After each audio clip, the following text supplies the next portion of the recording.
Well, the Tampa Organization of Black Affairs is getting ready now for its 45th annual Dr. Martin Luther King Leadership Breakfast. That's right. And this week's For the Culture, Deanne sat down with one of TOBA's founders to discuss its 45 years of impact. Hey, Dee. Hey, and good morning, everybody. So in 1979, Bob Morrison, David McQuay, and Dell Stewart, they had a vision to create a space where young Black professionals could grow and make a difference in the community. So I sat down with Bob to see how that vision has manifested 45 years later.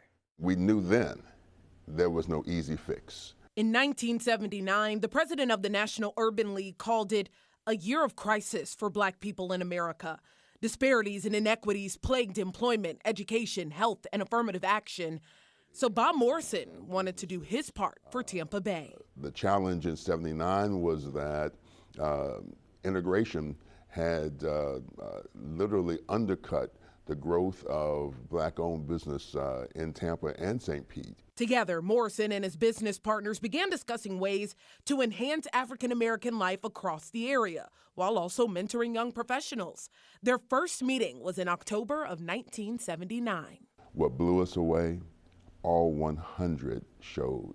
It was then the Tampa Organization of Black Affairs was established. In 1981, they created the Dr. Martin Luther King Leadership Breakfast as a way to bring the entire community together to resolve issues. We had no idea what the turnout would be for the first breakfast.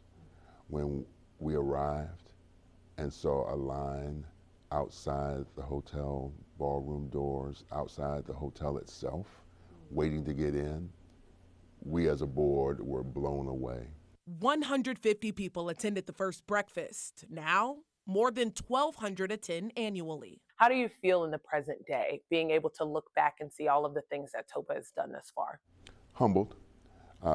Dave, Dell, and I didn't really have a grand plan as to what the outcome was to look like, because our vision was one that stood the test of time. A 45-year legacy continues to make an impact on people like Rebecca Washington. And it was at the breakfast that I heard about TLI, about the Leadership Institute, and I said, I need to do this. I need to figure out how to be more impactful. Washington just completed TOBA's Leadership Institute and will now host this year's breakfast. My hope is that they really leave with a better understanding of Dr. King's legacy and what his work was and what the purpose of his work was, so that they can feel like there's something they can also do. Yeah, the breakfast is always inspiring. Now, Morrison said the future of TOBA includes continuing to connect young professionals to people in the community and ensuring equality for all. This year's leadership breakfast is on Monday at 7:45 in the morning, as usual, at the JW Marriott. Reverend Dr. Howard John Wesley will be the keynote speaker. Looking forward to it, Chris. All right, thank you, Deanne. Well, perhaps underway.